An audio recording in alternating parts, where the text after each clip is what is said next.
אומנות בשבילי היא לספוג, להביע ולחיות.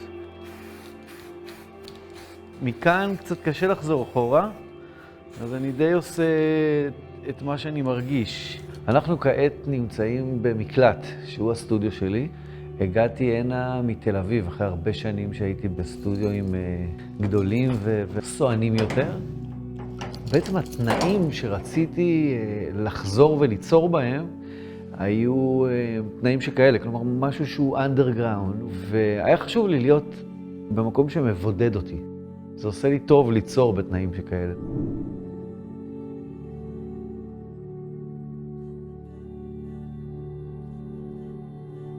אבי נפטר כתוצאה מפציעה מאוד קשה במלחמת שלום הגליל הראשונה. זה היה בגיל 11, והבנתי שאני בוחר, והגורל בוחר אותי להיות פשוט יוצר. התחלתי לצייר ולפסל ולהתעסק בעבודות מלאכה שכאלו, וזה תמיד איכשהו הוקדש לו ולמוות שלו ולאובדן שלו, אבל זה גם ריפא אותי. הסגנון שלי התפתח לזרם הנאופופ או הפופ-ארט, בגלל הצבעים הצבעוניים יותר, שמחים יותר, כי גם אם אני לוקח נושא מאוד כבד, אני תמיד צובע אותו בצבעים שאני בעצם בוחר. זאת הסיבה שאחד המוטיבים שחוזרים הרבה מאוד בעבודות שלי, זה הזבוב.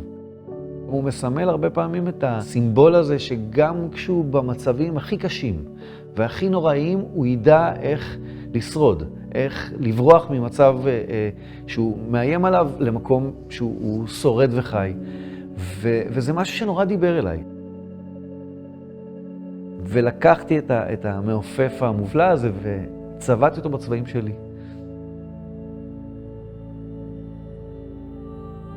מתוך ריסוק מאוד גדול, אני התחלתי ליצור. אני פשוט לא הבנתי איך נופל עליי העולם באופן הזה ובצורה הזו בגיל שכזה.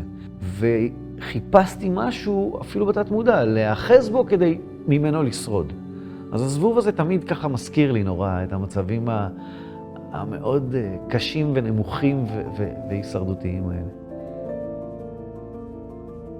כשאתה מאתגר את עצמך, כשאתה לומד תחום חדש, לומד נושא חדש, אז אתה יודע להביא את עצמך לידי ביטוי וגם לחדש לעצמך.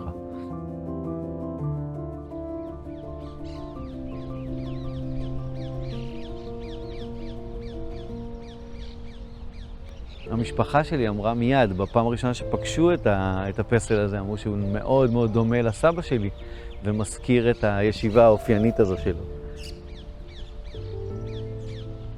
אני מגיע הנה מדי פעם, לראות מה שלומם, לראות איך הם נראים ואיך מרגיש לי שאחרי הרבה זמן לא פגשתי אותם.